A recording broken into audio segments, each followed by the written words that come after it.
Hello students, नमस्कार, सत श्री अकाल, आदाब, स्वागत है आप सभी का आपके पसंदीदा चैनल मैग्नेट ब्रेन्स पर। और मैं अभिषेक अग्रवाल, आपका केमिस्ट्री फैकल्टी, लेकर आया हूं एक और अमेजिंग, एक और एक्साइटिंग, एक और धुआंधार सेशन क्लास 12th के बच्चों के लिए, जिसमें फिजिकल केमिस्ट्री का आगाज हमने किया है और इलेक्ट्रोकेमिस्ट्री, फिजिकल केमिस्ट्री का बहुमूल्य चैप्टर इलेक्ट्रोकेमिस्ट्री हम पढ़ रहे हैं।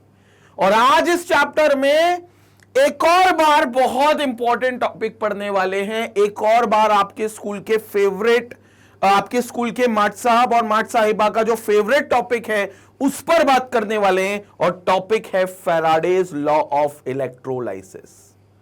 टॉपिक है कौन सा? Faraday's law of electrolysis. अब जैसा कि मैं हर बार कहता हूं कि आपको किसी भी टॉपिक में क्या पढ़ना है यह तो बाद में आएगा, पहले यह देख लो कि वो टॉपिक पढ़ना क्यों है। मतलब मोटे मोटे रूप में उस टॉपिक से आपको मिलने क्या वाला है, उस टॉपिक का आपको नॉलेज क्या होगा, उस टॉपिक से आपको क्या पता चलेगा। अगर आपको यह चीज पता चल गई तो 70% आपको वो टॉपिक समझ में आ गया, ये समझ लो। 70% टॉपिक शुरू करने से पहले आपको 70% समझ में आ गया। अब बचा हुआ 30%, तो टॉपिक में क्या पढ़ना है वो तो जब हम टॉपिक करेंगे तब कवर अप हो ही जाएगा। तो उसी तर्ज पे हमें यह देखना है कि फैराडेज लॉ ऑफ इलेक्ट्रोलाइसिस हमें क्या बताएगा। लेकिन उससे पहले पिछले वीडियो में हमने जो टॉपिक पढ़ा था, that is product of electrolysis, उससे रिलेटेड अगर हम बात करें, क्योंकि उससे रिलेटेड ही आज का टॉपिक है, उससे रिलेटेड अगर हम बात करें तो प्रोडक्ट ऑफ इलेक्ट्रोलाइसिस से हमें पता क्या लगा था? पिछले टॉपिक से हमें यह पता लगा था कि सर जब कोई इलेक्ट्रोलाइट का इलेक्ट्रोलाइसिस किया जाए, बोले तो कोई भी नमक का पानी, नमक का सॉल्यूशन या एसिड का या बेस का, किसी का भी सॉल्यूशन हमने ले लिया जो आयंस रखता है, जिसको हमने इलेक्ट्रोलाइट बोल दिया। और उस इलेक्ट्रोलाइट में जब हम इलेक्ट्रिक करंट को पास करेंगे तो उसका इलेक्ट्रोलाइसिस होगा, मतलब वो इलेक्ट्रिकली डिकंपोज होगा। और उसके डिकंपोजिशन पे हमें कुछ केमिकल्स मिल जाएंगे जो कि कैथोड और एनोड पे मिलेंगे, जो कि कैथोड और एनोड पर मिलेंगे। अब वो कौन से केमिकल्स होंगे जो कैथोड और एनोड पर मिलेंगे, कौन से केमिकल्स होंगे जो कैथोड और एनोड पर मिलेंगे, यह बात हमें प्रोडक्ट ऑफ इलेक्ट्रोलाइसिस ने एक्सप्लेन की थी। यह बात हमें प्रोडक्ट ऑफ इलेक्ट्रोलाइसिस ने समझाई थी कि भैया कैथोड पे आपको इस इलेक्ट्रोलाइट के डीकंपोजिशन पे ये फलाना प्रोडक्ट मिलेगा और एनोड पर आपको ये फलाना प्रोडक्ट मिलेगा। और वो प्रोडक्ट किन फैक्टर्स पर डिपेंड होगा, वो 3 फैक्टर्स भी हमने पिछले वीडियो में पढ़ लिए थे प्रोडक्ट ऑफ इलेक्ट्रोलाइसिस के अंदर। वो भी हमने 3 फैक्टर्स बहुत डिटेल में पढ़े थे। तो कौन से केमिकल डिपॉजिट होंगे ये हमने पिछले टॉपिक प्रोडक्ट ऑफ इलेक्ट्रोलाइसिस से समझ लिया था। बोले तो quality aspect of electrolysis, qualitative analysis of electrolysis, कौन सी क्वालिटी का केमिकल डिपॉजिट होगा, ये प्रोडक्ट ऑफ इलेक्ट्रोलाइसिस में समझ लिया था।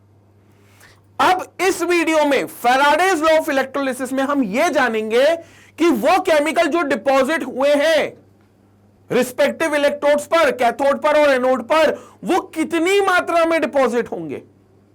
मतलब हमने कहा भैया इलेक्ट्रिकल एनर्जी को देंगे और केमिकल एनर्जी मिलेगी, जिसमें केमिकल्स कैथोड और एनोड पर डिपॉजिट होंगे। तो भाई साहब कितनी इलेक्ट्रिकल एनर्जी देने पर या कितनी इलेक्ट्रिसिटी देने पर कितनी केमिकल एनर्जी हमें मिलेगी, यह बात हमें फैराडे समझाएगा। अमाउंट के बारे में, वो जो अमाउंट ऑफ केमिकल डिपॉजिट होगा, मास ऑफ केमिकल डिपॉजिट होगा, उसकी बात हमें फैराडे समझाएगा। बोले तो क्वांटिटेटिव एनालिसिस ऑफ इलेक्ट्रोलाइसिस या quantitative analysis of electrolytic product हमें फैराडेज लॉ ऑफ इलेक्ट्रोलाइसिस में पता चलता है। क्वालिटेटिव हमें प्रोडक्ट ऑफ इलेक्ट्रोलाइसिस में पता चलता है किस क्वालिटी का केमिकल डिपॉजिट होगा, और क्वांटिटेटिव एनालिसिस हम इसमें करते हैं फैराडे में, मतलब कितनी क्वांटिटी में वो केमिकल डिपॉजिट होगा। भैया छोटी बैटरी लगाई तो कितना केमिकल डिपॉजिट हुआ, और फिर अगर उस छोटी बैटरी को रिप्लेस कर दिया बड़ी बैटरी से तो कितना केमिकल डिपॉजिट होगा, ये सारी चर्चा हम इसमें करेंगे, which is Faraday's law of electrolysis. और ये सारी चर्चा हम एक लॉ के थ्रू करेंगे। 2 लॉ इनफैक्ट है, 2 लॉ के थ्रू करेंगे जो फैराडे साहब ने दिए थे, इसलिए इसको फैराडेज लॉ बोला। तो ये बात संपट पड़ी कि हम इसमें क्या पढ़ने वाले हैं, इससे हमें क्या नॉलेज मिलने वाला है। अब वो मास कैसे निकलेगा, वो अमाउंट ऑफ केमिकल डिपॉजिट जो हो रहा है कैथोड और एनोड पे, वो कैसे निकलेगा, उस पर अब चर्चा करनी है। तो अब यहां पर हम लोग थोड़ा सा देखते हैं प्रोडक्ट ऑफ इलेक्ट्रोलाइसिस में कि क्या चीजें हैं। सो फैराडेज लॉ ऑफ इलेक्ट्रोलाइसिस में सबसे पहली चीज क्या लिखी हुई है, ध्यान से यहां पर पढ़ेंगे।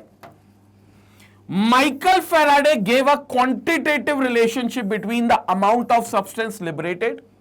Quantitative relation मतलब कितनी क्वांटिटी में अमाउंट ऑफ सब्सटेंस लिबरेट होगा, कहां पर लिबरेट होगा, डिफरेंट इलेक्ट्रोड्स पर, कैथोड और एनोड पे, at the electrode and the amount of current pass through the electrolyte, मतलब कितना करंट आपने पास करा और उतने अमाउंट ऑफ करंट में कितना अमाउंट ऑफ जो केमिकल है, जो अमाउंट ऑफ सब्सटेंस है वो लिबरेट हुआ डिफरेंट इलेक्ट्रोड्स एनोड और कैथोड पे। ये चर्चा हम करेंगे फैराडेज लॉ में। और माइकल फैराडे ने सबसे पहले वो रिलेशन दिया था कि भैया फलानी इलेक्ट्रिसिटी से फलाना अमाउंट डिपॉजिट होगा, आप इलेक्ट्रिसिटी की संख्या बढ़ा दोगे तो मास फिर इतना डिपॉजिट होने लगेगा, आप इलेक्ट्रिसिटी की संख्या कम, मतलब इलेक्ट्रिसिटी का जो बैटरी है या वोल्टेज है, जो करंट है वो कम कर दोगे तो इतना मास डिपॉजिट होगा। तो वो इतना कितना डिपॉजिट होगा, वो पहली बार माइकल फैराडे ने रिलेशन दिया था। और ये रिलेशन उसने अपने दो लॉ से समझाया था। ये क्वांटिटेटिव एस्पेक्ट उसने अपने दो लॉ से समझाया था। पहले लॉ को कहेंगे फर्स्ट लॉ ऑफ इलेक्ट्रोलाइसिस और Faraday's first law of electrolysis, completely आप ऐसा भी बोल सकते हो। सेकेंड लॉ को कहेंगे Faraday's second law of electrolysis. तो आपके दो लॉ हो गए, एक Faraday's first law of electrolysis और एक Faraday's second law of electrolysis. और फैराडे के यही दो नियम हैं इस रिलेशन पर, इस पर्टिकुलर टॉपिक के ऊपर। अब क्या है पहला law, Faraday's first law of electrolysis क्या है, पहले हम इसकी बात करेंगे, ठीक है। उससे पहले आप क्या करो, इसका पूरे का एक स्क्रीनशॉट ले लो जल्दी से।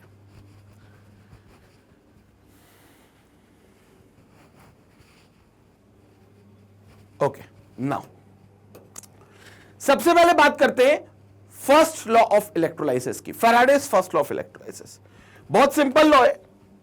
फैराडे का फर्स्ट लॉ ये कहता है, फैराडे का फर्स्ट लॉ जो है वो ये कहता है कि कितना अमाउंट ऑफ सब्सटेंस डिपॉजिट होगा, बोले तो किसी भी इलेक्ट्रोलाइसिस में कितना मास उस सब्सटेंस का डिपॉजिट होगा, वो इस बात पे निर्भर करेगा कि कितना इलेक्ट्रिक करंट आप उसे दे रहे हो, कि कितना इलेक्ट्रिक करंट आप उसे दे रहे हो। जितना इलेक्ट्रिक करंट उसे दोगे उतना मास वो डिपॉजिट कर लेगा। तो अमाउंट ऑफ सब्सटेंस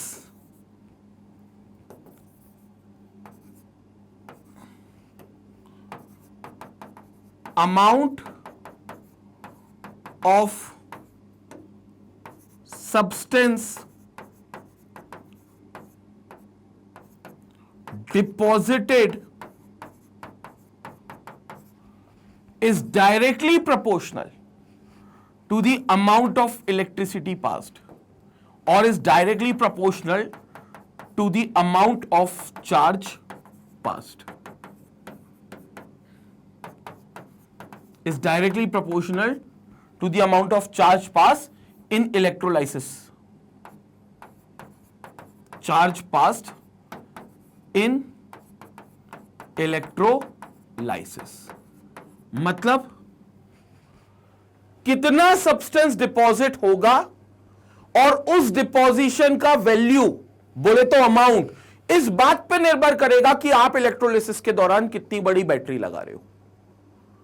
क्योंकि जितना चार्ज उस बैटरी के थ्रू आप पास कराओगे, ऑब्वियसली बैटरी के थ्रू करंट फ्लो होगा, करंट मतलब फ्लो ऑफ चार्जेस, तो जितना चार्ज आप पास कराओगे उतना ज्यादा मास मिलेगा। मतलब जितनी ज्यादा देर तक तुम बैटरी लगे रहने दोगे उतनी देर तक मास डिपॉजिट होगा, बशर्ते इलेक्ट्रोलाइट तुम्हारे पास उतना होना भी चाहिए।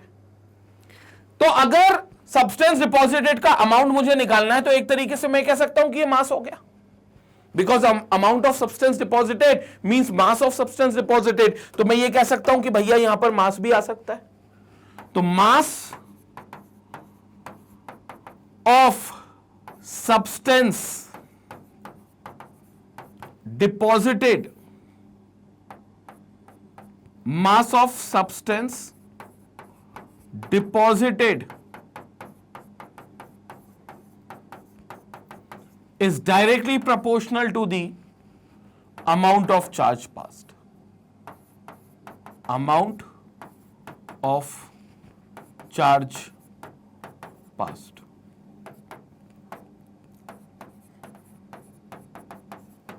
क्लियर हो गया?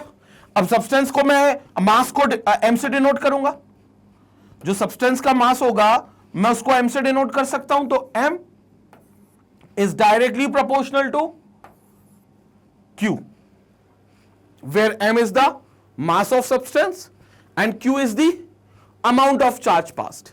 प्रोपोर्शनलिटी का साइन ओपन होगा, लेकिन उससे पहले मेरे को पता है मैं q को क्या लिख सकता हूं, it, तो m will be directly proportional to it, जैसे कि यहां लिखा हुआ है.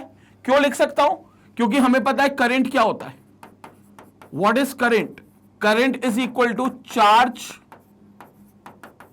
Current is equal to charge flowing per unit time.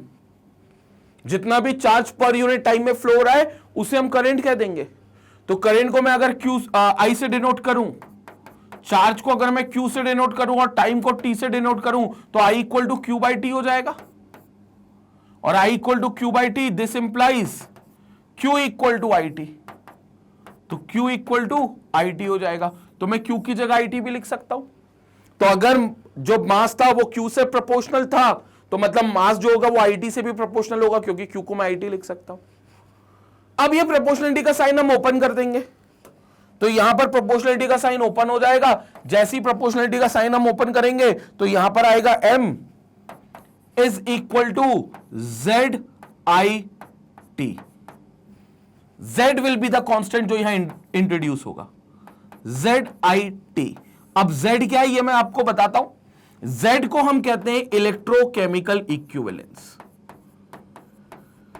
Z को हम कहते हैं इलेक्ट्रोकेमिकल इक्विवेलेंस. तो Z will become electrochemical equivalence. क्या होगा इलेक्ट्रोकेमिकल इक्विवेलेंस? इसको प्रॉपर हम डिफाइन भी करेंगे और समझेंगे भी, लेकिन अभी फिलहाल Z को आप मन में रखो कि एक कांस्टेंट है. Z एक कांस्टेंट हो गया तो M की वैल्यू हो गई ZIT, where Z is electrochemical equivalence, I is the amount of current flowing and T is the time taken to flow that current. ठीक है, मतलब T is the time for which that current has flown, ये आप कह सकते हो. तो ये M इक्वल टू ZIT हो गया. ये है फैराडे का पहले लॉ का equation, M equal to ZIT. अब हालांकि मैं Z को डिफाइन जब करूंगा तो Z को और अदर फॉर्मूले में भी हम लिख सकते हैं. तो फिर M इक्वल टू Z को जब अदर फॉर्मूले लिखेंगे तो M के कई और फॉर्मूले में हमारे पास ये इक्वेशन आ जाएगी, यानी कि फैराडेज लॉ की एक या दो इक्वेशन हमें और मिल सकती है. बट बेसिक इक्वेशन हमारे पास यही है, which is M equal to ZIT. M equal to ZIT, ये हमारी बेसिक इक्वेशन है. सो अब इसका स्टेटमेंट एक बार अगर देखें, स्टेटमेंट अगर पढ़े तो फर्स्ट लॉ ऑफ इलेक्ट्रोलाइसिस क्या कह रहा है? The amount of substance deposited और लिबरेटेड एट एनी इलेक्ट्रोड. अब देखो दोनों बात बोल रहा है, डिपॉजिट भी हो सकता है, लिबरेट भी हो सकता है. अगर वो सॉलिड रहा तो हमने देखा है प्रोडक्ट ऑफ इलेक्ट्रोलाइसिस में कि सॉलिड वहां चिपक जाता है, कैथोड पर चिपक जाएगा, या अगर एनोड पे कोई सॉलिड जा रहा है तो वो एनोड पे चिपक जाएगा, मतलब वो वहां पर चिपक जाएंगे,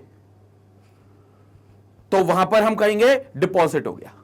अगर कोई गैस हुई तो वो लिबरेट होगी, तो वो गैस वहां से लिबरेट होगी, कैथोड से, एनोड से, कहीं से भी, तो फिर उसका भी मास हम कैलकुलेट करेंगे according to this equation.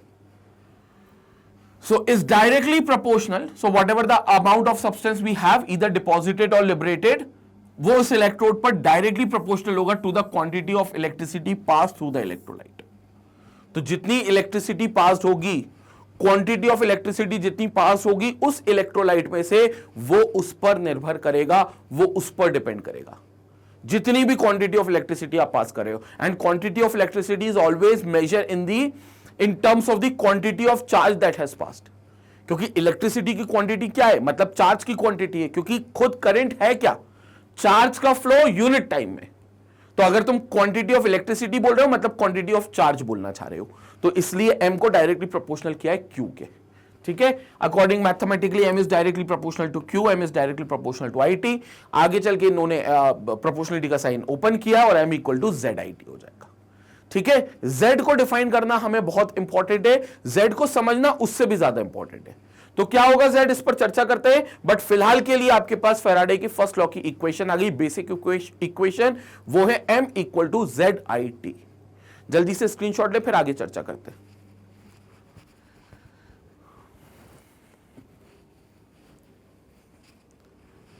Okay, now, so M is directly proportional to IT, M equal to ZIT, और यहां सारी चीजें क्लियर है।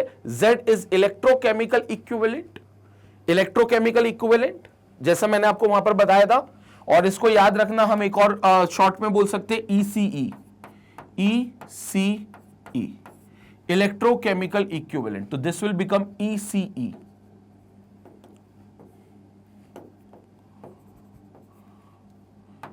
ECE, electrochemical equivalent. I is what? Your current.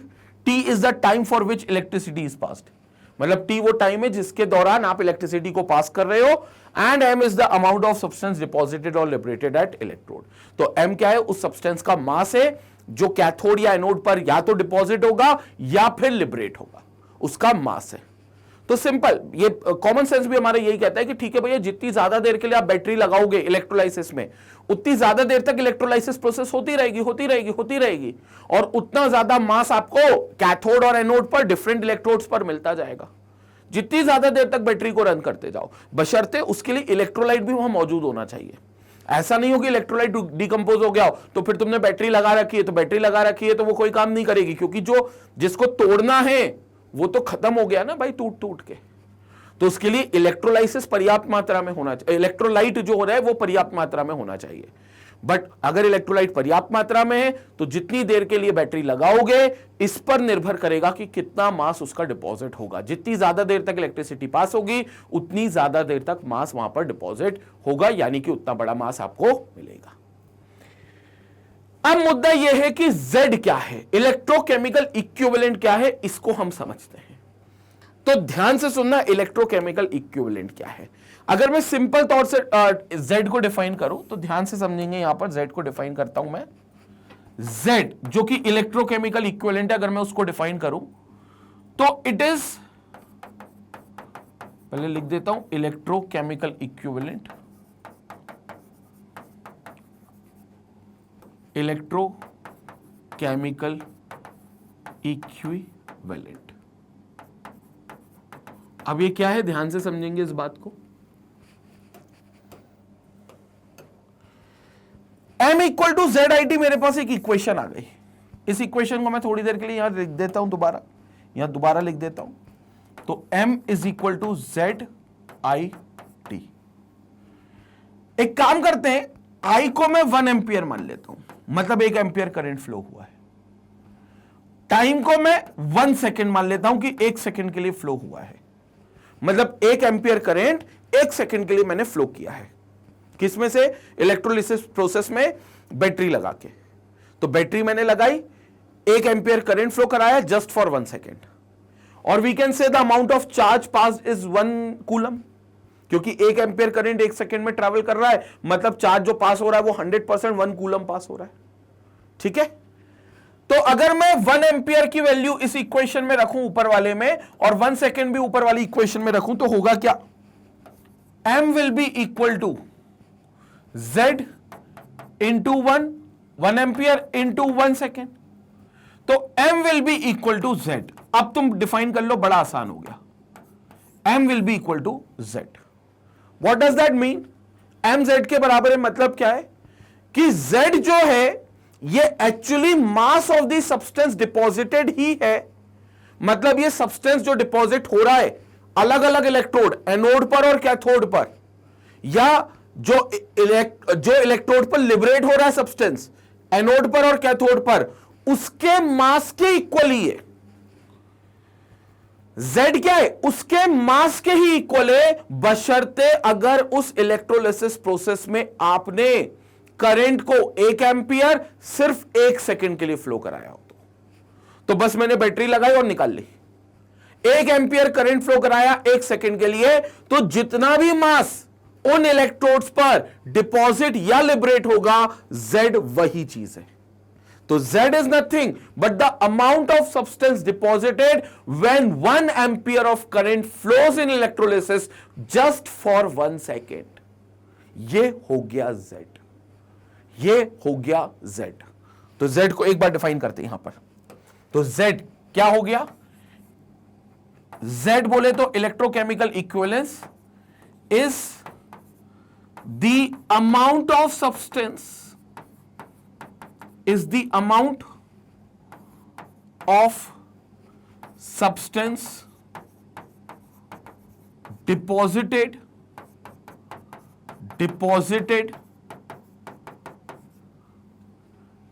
at electrodes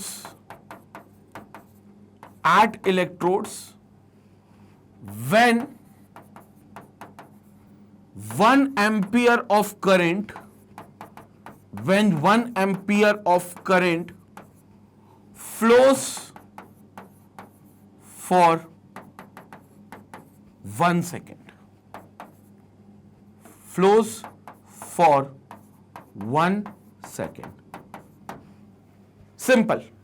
मतलब Z तुम्हारा M के बराबर ही है. Amount of substance, mass of substance जो डिपॉजिट हो रहा है या जो लिबरेट हो रहा है उसके बराबर ही है, बशर्ते इलेक्ट्रोलाइसिस में ये तब आना चाहिए जब उसमें आप 1 एम्पियर का करंट फ्लो करोगे 1 सेकंड के लिए. तो 1 एम्पियर का करंट 1 सेकंड के लिए फ्लो हो रहा है तो Z आपके M के बराबर आ रहा है, मतलब M ही है Z. क्लियर हो गया? हालांकि मैं इसको Q के टर्म्स में भी डिफाइन कर सकता हूं, तो मैं इसकी एक और डेफिनेशन अभी यहां पर लिखता हूं, लेकिन आई होप ये वाली डेफिनेशन आपको बेहतर ढंग से क्लियर हुई होगी.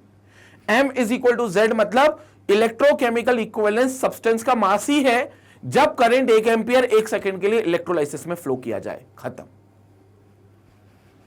और जब आपने लिखा था IT को Q, मतलब Q को IT, तो वापस IT को अपन Q भी लिख देते हैं, तो यहां से एक और फॉर्मूला बन जाएगा M इक्वल टू ZQ, क्योंकि हमने कहा था ना M is directly proportional to Q. वो तो बाद में Q को IT लिख दिया था, तो वो करंट के टर्म्स में फॉर्मूला आ गया. Q रहने देते तो Q के टर्म्स में फॉर्मूला बन जाता, तो यहां से प्रोपोर्शनलिटी का साइन ओपन होता तो क्या हो जाता? ZQ. M equal to ZQ. अब मैं यहां पर Q को 1 मान लेता हूं, तो यहां देखो M is equal to ZQ. M equal to ZQ. Now if Q equal to 1 coulomb, क्योंकि Q is the charge passed, और वो चार्ज जो पास हो रहा है वो मान लो 1 कूलम चार्ज पास हो रहा है. कितना कूलम? 1 कूलम. तो 1 कूलम अगर चार्ज पास हो रहा है तो this implies what? M will become equal to Z again. तो M Z हो गया. तो यहां से आप एक और डेफिनेशन बना सकते हो, हालांकि दोनों डेफिनेशन एक ही है.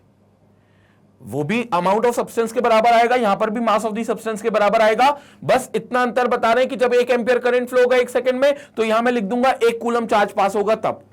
तो बात एक ही है, 1 एम्पियर 1 सेकंड में फ्लो होता है, मतलब 1 कूलम चार्ज पास हो रहा है. क्लियर हो गया? तो अगर मैं यहां लिखूं M इक्वल टू Z, इस हिसाब से डिफाइन करूं तो what is Z? Electrochemical equivalence. What is Z?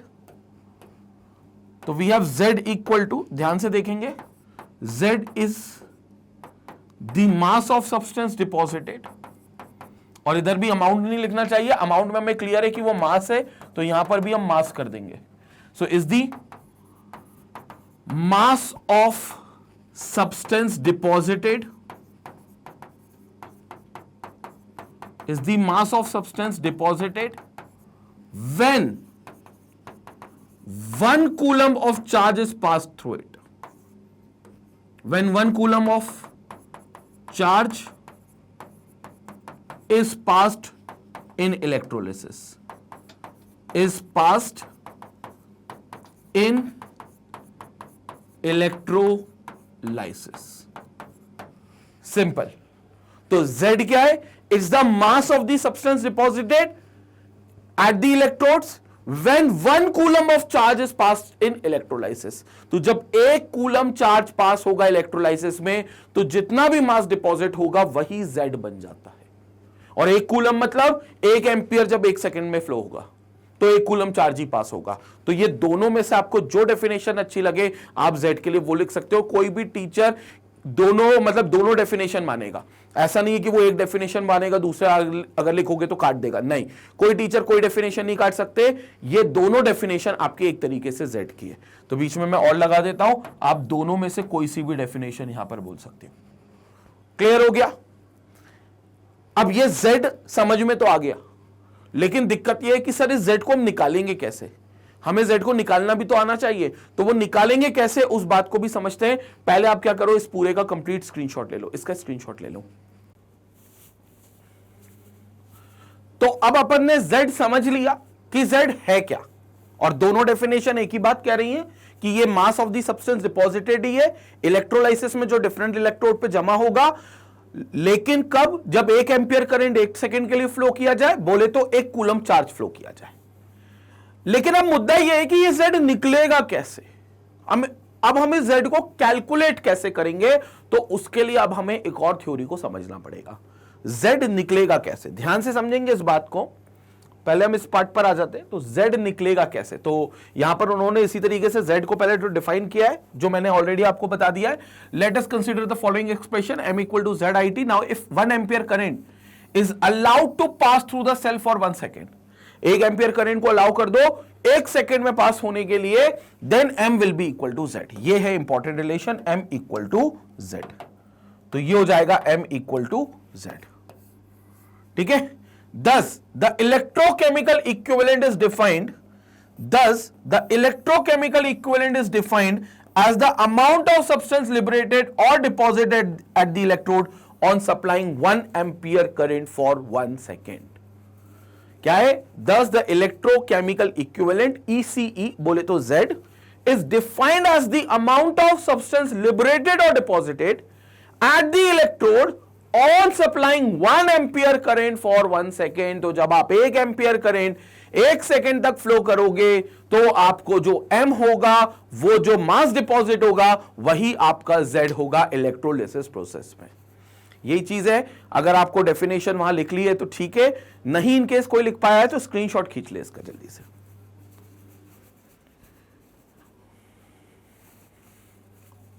Now अब ये Z निकलेगा कैसे? मुद्दा ये Z निकलेगा कैसे? तो M is directly proportional to Q और M इक्वल टू ZIT, ये सारी बातें आप कर सकते हो, लेकिन अब ये Z निकलेगा कैसे? ध्यान से समझना। आपको याद है आपने 11th क्लास में नॉर्मेलिटी पढ़ी थी, 12th क्लास में भी अगर आपने सोल्यूशन नाम का चैप्टर पढ़ा है तो आपने वहां नॉर्मेलिटी पढ़ी होगी। नॉर्मेलिटी क्या थी? It is defined as the number of gram equivalents of solute dissolved per liter of the solution. Normality हमें पता है, it is defined as the number of gram equivalents of solute dissolved per liter of the solution. 1 litre solution में जितने gram equivalent solute के होंगे वो normality होती है। फिर आपने ये भी देखा था कि ग्राम इक्विवेलेंट क्या होते हैं? It is the ratio of given mass of the substance to its equivalent mass. Given mass to its equivalent mass. वहां पर आपने क्या इक्विवेलेंट मास समझा था? क्या इक्विवेलेंट मास देखा था? आप कहोगे कि नहीं सर हमने फॉर्मूला पढ़ दिया था, इक्विवेलेंट मास जो होता है वो molar mass upon N factor होता है। Molar mass upon valency factor, N factor को आप वैलेंसी फैक्टर भी कह सकते हो, तो it will be molar mass upon N factor होता है। अब मेरी बात को ध्यान से समझना, मैं आपको इक्विवेलेंट मास डिफाइन करके बताता हूं। मतलब जो ग्राम इक्विवेलेंट के फॉर्मूले में आता है ना, गिवन मास अपॉन इक्विवेलेंट मास, डिनोमिनेटर में जो इक्विवेलेंट मास है उसको मैं डिफाइन करके बताता हूं। इक्विवेलेंट मास एक्चुअली क्या होता है, ये यहीं से इलेक्ट्रोलाइसिस से ही आया है कि जब 1 फैराड चार्ज पास हो, कितना चार्ज पास हो? जब 1 फैराड चार्ज अगर पास हो इलेक्ट्रोलाइसिस में, तो जो मास डिपॉजिट होगा या लिबरेट होगा किसी भी केमिकल सब्सटेंस का, वो उस सब्सटेंस का मास हम उसका इक्विवेलेंट मास बोल देंगे। हम उस सब्सटेंस के उस मास को इक्विवेलेंट मास बोल देंगे। इलेक्ट्रोलाइसिस का यही है कि जब 1 फैराड चार्ज पास होगा, 1 फैराड चार्ज पास होगा, तो जितना भी मास उस सब्सटेंस का डिपॉजिट होगा, हम उसे उस सब्सटेंस का इक्विवेलेंट मास घोषित कर देंगे। और इक्विवेलेंट मास जाहिर तौर पर फॉर्मूले के हिसाब से निकलेगा molar mass upon valency factor करके। यह बात हमें पता है कि जो इक्विवेलेंट मास होता है, जो इक्विवेलेंट मास होता है, that will be equal to molar mass upon N factor. So it will be equal to molar mass upon N factor. Molar mass upon N factor, N factor बोले तो valency factor. ये हमने normality में already पढ़ लिया था, ठीक है। तो वैलेंसी फैक्टर कह दो या एन फैक्टर लिख देता हूं मैं अभी तो सिंपल, तो ये एन फैक्टर हो जाएगा, ठीक है।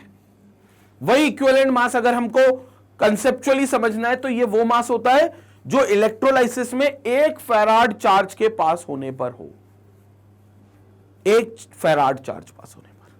अब मन में ये सोचो कि ये 1 फैराड आया कहां से, ये 1 फैराड बना कहां से।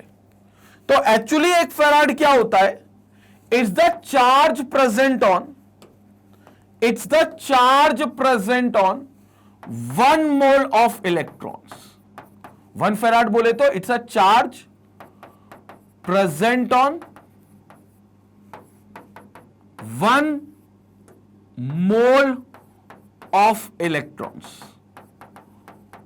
ये वो चार्ज है जो 1 मोल इलेक्ट्रॉन अपने साथ कैरी करते हैं, और जब 1 मोल इलेक्ट्रॉन कहीं फ्लो हो जाए तो हम कहेंगे 1 फैराड चार्ज फ्लो हो गया, और उस 1 फैराड चार्ज फ्लो होने से जितना मास डिपॉजिट होगा वो सब्सटेंस का इक्विवेलेंट मास बन जाएगा, वो सब्सटेंस का इक्विवेलेंट मास बन जाएगा जिसको हम ई से डिनोट करेंगे, वो इक्विवेलेंट मास हो जाएगा। अब सर ठीक है, charge present on 1 mole of electron होता है, लेकिन 1 फैराड की वैल्यू क्या होती है, निकाल सकते हो कैसे? What is the charge present on 1 electron? What is the charge present on 1 electron?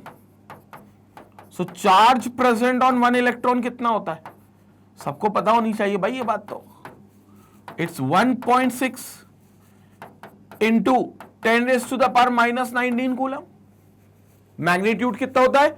1.6 into 10 raised to power minus 19 coulomb. Obviously यहां पीछे माइनस आ जाएगा क्योंकि इलेक्ट्रॉन पे नेगेटिव चार्ज होता है, लेकिन माइनस को अभी छोड़ देते हैं तो सिर्फ मैग्नीट्यूड की बात करें तो 1.6 into 10 raised to power minus 19 coulomb ये चार्ज है 1 इलेक्ट्रॉन पर। तो 2 इलेक्ट्रॉन पर चार्ज कितना होगा, this value multiplied bye 2। 3 electron पर कितना होगा, this value multiplied bye 3। 10 electron पर कितना होगा, this value multiplied bye 10। 100 electron पर कितना होगा, दिस वैल्यू मल्टीप्लाइड बाय 100। तो 1 मोल इलेक्ट्रॉन पर कितना होगा, 1 मोल इलेक्ट्रॉन पर कितना होगा, दिस वैल्यू मल्टीप्लाइड बाय 1 मोल में जितने इलेक्ट्रॉन होते हैं, 1 मोल में इलेक्ट्रॉन कितने होते हैं, 6.023 into 10 raised to power 23 Avogadro's number के बराबर, राइट। एवोगैड्रोस नंबर के बराबर जो संख्या है वो 1 मोल में होती है, मतलब उतने इलेक्ट्रॉन होंगे। तो उतने इलेक्ट्रॉन पे चार्ज कितना होगा, this value multiplied by Avogadro's number, this value multiplied by Avogadro's number. वो करके देख लेते हैं। So charge present on 1 mole of electron will become charge present on 1 mole of electrons will be equal to 1.6 into 10 raised to the power minus 19 multiplied by Avogadro's number which is 6.023 into 10 raised to the power 23 और इतना coulomb आएगा। If you solve this, अगर आप ये solve करोगे तो लगभग 96,346 कुछ मिलेगा आपको, 96,346 के आसपास की कोई वैल्यू मिलेगी, जिसको अप्रोक्सीमेटली आप राउंड ऑफ करके 96,500 कूलम मान लोगे, जिसको आप क्या कर लोगे, जो अप्रोक्स कर लोगे, राउंड ऑफ कर लोगे और 96,500 कूलम मान लोगे, और ये हो जाएगा आपका 1 फैराड। ये हो जाएगा आपका 1 फैराड, जो फैराडे साहब ने दिया है तो यूनिट उनके नाम पर आ गई 1 फैराड। तो 1 फैराड वो चार्ज होता है जो 1 मोल इलेक्ट्रॉन्स पर प्रेजेंट हो, 1 मोल इलेक्ट्रॉन्स पर। 1 इलेक्ट्रॉन पर इतना चार्ज है, 1 मोल इलेक्ट्रॉन पर इतना चार्ज है, टोटल 96,500 1 मोल इलेक्ट्रॉन का ये चार्ज है। और 1 फैराड जब चार्ज पास होता है तो बोले तो इसका मतलब 1 मोल इलेक्ट्रॉन जब पास होंगे इलेक्ट्रोलाइसिस में, तो जितना वो चार्ज लेकर चलेंगे, कितना चार्ज लेकर चलेंगे, 96,500, इतने चार्ज पर जो मास डिपॉजिट होगा वो उस सब्सटेंस का इक्विवेलेंट मास होगा, मतलब वो सब्सटेंस का इक्विवेलेंट मास होगा। तो आयरन का जितना मास डिपॉजिट हो रहा है 96,500 कूलम का चार्ज पास करने पे वो आयरन का इक्विवेलेंट मास होगा। सोडियम का जितना मास डिपॉजिट हो रहा है 96,500 कूलम का चार्ज पास करने पे, तो वो सोडियम का इक्विवेलेंट मास होगा। कोई और गैस है, मान लो क्लोरीन गैस है, तो क्लोरीन गैस को अगर 96,500 कूलम इलेक्ट्रोलिसिस में आपने चार्ज पास किया है, तो जितनी क्लोरीन गैस का अमाउंट आपको मिल रहा है वो क्लोरीन गैस का इक्विवेलेंट मास मिल जाएगा। तो इक्विवेलेंट मास क्या होता है? Basically is the amount of substance deposited during electrolysis when 1 mole of electrons are passed through it. When 1 mole of electrons, 1 mole is important, or we can say 1 farad charge is passed through it. 1 mole बोल दो या 1 farad बोल दो, ये बात है। Clear हो गया? तो ये आपका आ गया ये सारी चीजें। तो हम इक्विवेलेंट मास को एक और तरीके से डिफाइन कर सकते हैं। Now it is the amount of substance deposited when 1 mole of electrons are passed during electrolysis. Clear हो गया? ये इक्विवेलेंट मास की एक और डेफिनेशन। अब इक्विवेलेंट मास मैं क्यों बता रहा हूं? क्योंकि वहीं से Z को हम निकालेंगे, वहीं से हम Z को निकालेंगे, ठीक है। लेकिन पहले क्या करो, आप इस पार्ट का पूरा स्क्रीनशॉट ले लो, फिर मैं आपको इक्विवेलेंट मास रीडिफाइन करता हूं आपके लिए। स्क्रीनशॉट लो।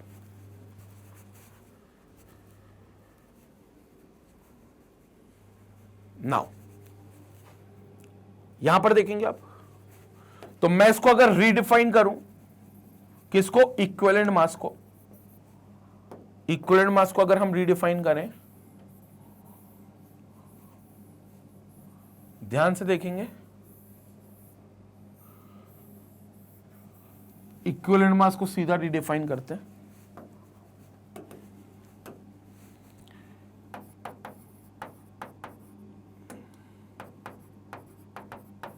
इक्विवेलेंट मास क्या है? ये it is the mass of substance deposited, it is the mass of substance, और जब मैं substance बोलता हूं तो it means chemical substance, so it is the mass of substance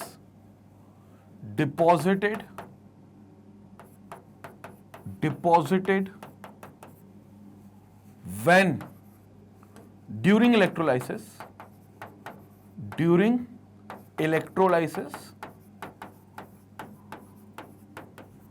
when during electrolysis when 1 mole of electrons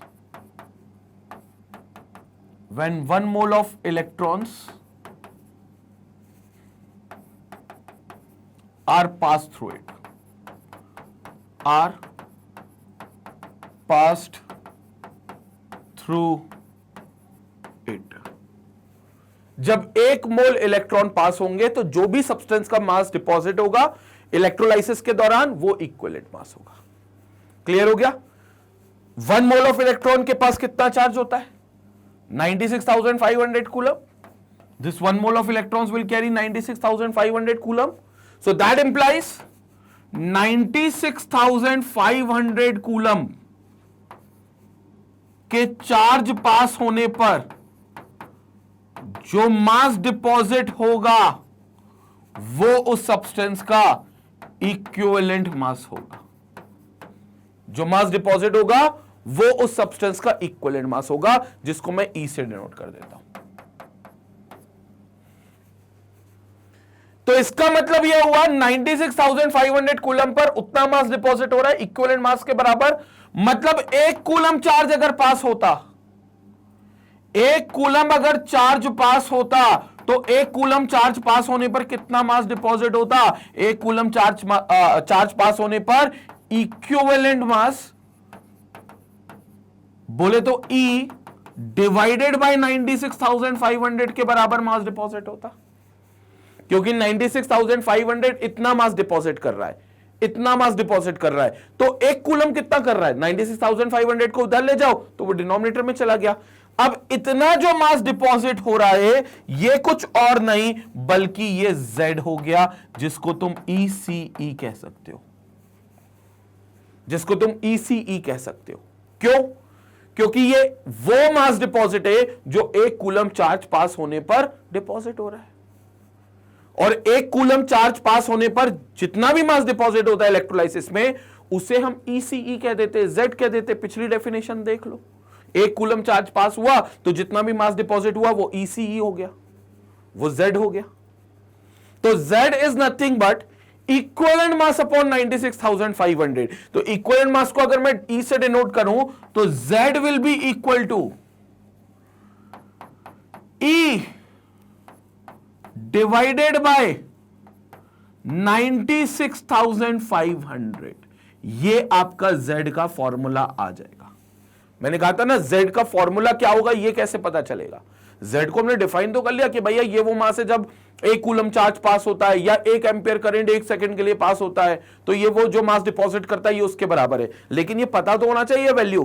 तो Z will be equal to E upon 96,500 where E is what, equivalent mass. क्या formula equivalent mass का, molar mass upon N factor. ये equivalent mass का formula है। तो फिर यहां पर हम molar mass upon N factor भी लिख देते हैं। तो यहां से Z will be equal to, ध्यान से देखेंगे तो यहां से Z will be equal to molar mass divided by n factor. This will become equivalent mass into 96,500। Molar mass divided by n factor जो कि E की वैल्यू होगी, जो यहां से निकला है हमने, इनटू 96,500 तो एज इट इज था। तो ये Z का और खोलकर हमने फॉर्मूला लिख लिया। क्लियर हो रहा है। तो ये Z का फॉर्मूला आ गया जो कि हमारा इक्विवेलेंट मास है एक तरीके से। This will become Z। अब इस Z को हम फैराडे के फर्स्ट लॉ की इक्वेशन में रख देते हैं तो थोड़ा सा और सिंप्लीफाई हो जाएगा, जो कि Z के फॉर्म में था। तो वो भी मैं आपको कर देता हूं, लेकिन पहले आप क्या करेंगे, इसका स्क्रीनशॉट लेंगे, फिर उसके बाद हम उस पर भी चर्चा कर लेते हैं। स्क्रीनशॉट लें इसका।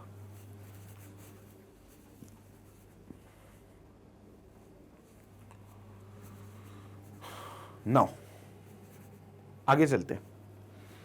सो आई होप क्लियर हो गया होगा सबको। Z में किसी को कोई दिक्कत नहीं है यहां पर। तो इसी तरीके से हम इसको आगे और समझ सकते हैं। तो यहां से इक्वेशन को उन्होंने वही रखा, F मतलब 96,500 है, ये F के टर्म्स में लेकर चल रहे हैं, हम 96,500 में लेकर चलेंगे, जो कि और ज्यादा बेहतर है। क्योंकि नहीं तो F में तुम फिर आगे चलकर कंफ्यूज हो जाओगे कि सर ये F में क्या रखना है। तो 96,500 हमने क्लियर कर लिया है। तो क्या हो गया, M is equal to according to that equation. पहले तो यहां देख लो, Z के फॉर्मूले लिख लो सारे।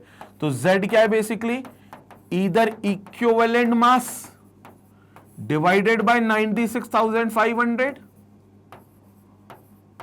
और आपने क्या करा, इक्विवेलेंट मास को थोड़ा सा और ओपन करा, तो इक्विवेलेंट मास को रीराइट करके लिख लिया क्या, molar mass divided by n factor into 96,500। संपट पड़ी क्या बात, इंटू 96,500। तो ये आपकी Z की वैल्यू है। As per first law, according to first law of electrolysis, according to Faraday's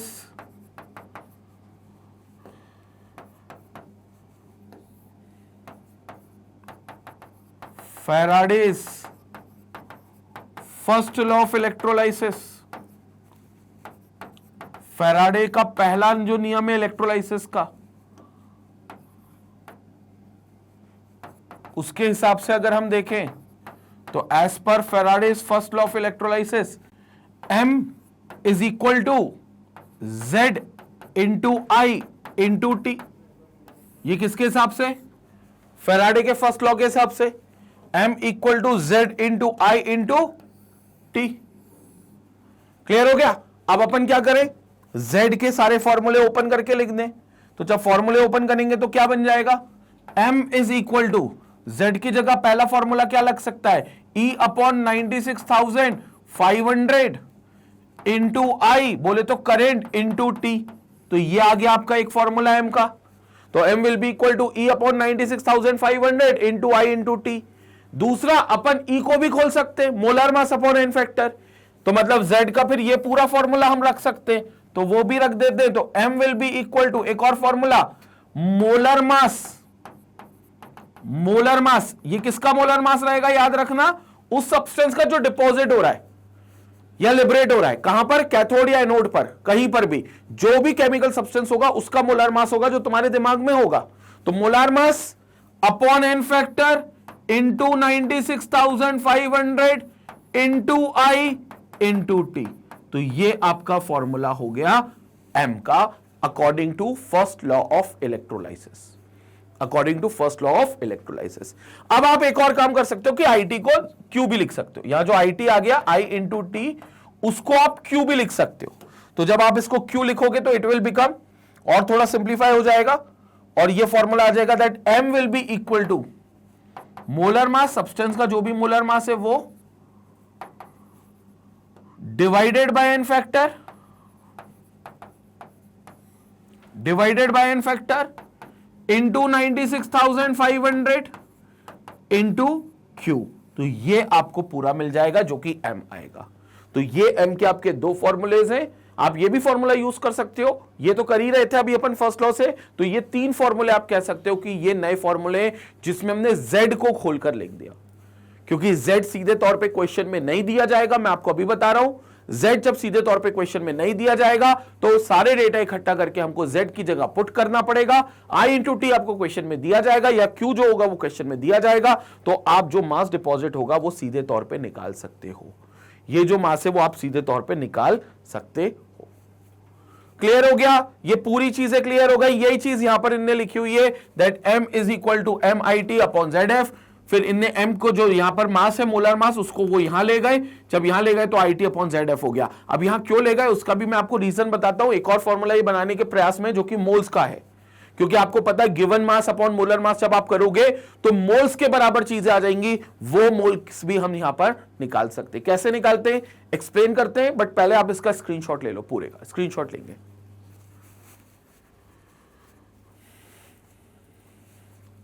okay now अब हम क्या करते हैं, ये m तो वो है जो मास डिपॉजिट होगा और ये उसका मोलर मास है, उसी सब्सटेंस का जो डिपॉजिट हो रहा है।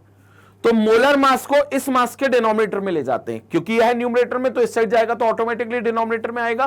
तो यहां पर देखेंगे, इसको अपन और सिंप्लीफाई कर देते हैं।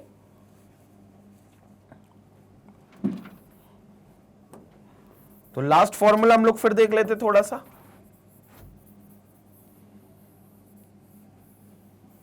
इसको ही मैं दोबारा लिख रहा हूं ऊपर, ये वाले फॉर्मूले को। क्या ये m is equal to molar mass उस सब्सटेंस का जिसको डिपॉजिट कर रहे हैं, divided by n factor multiplied by 96,500 into Q, into Q.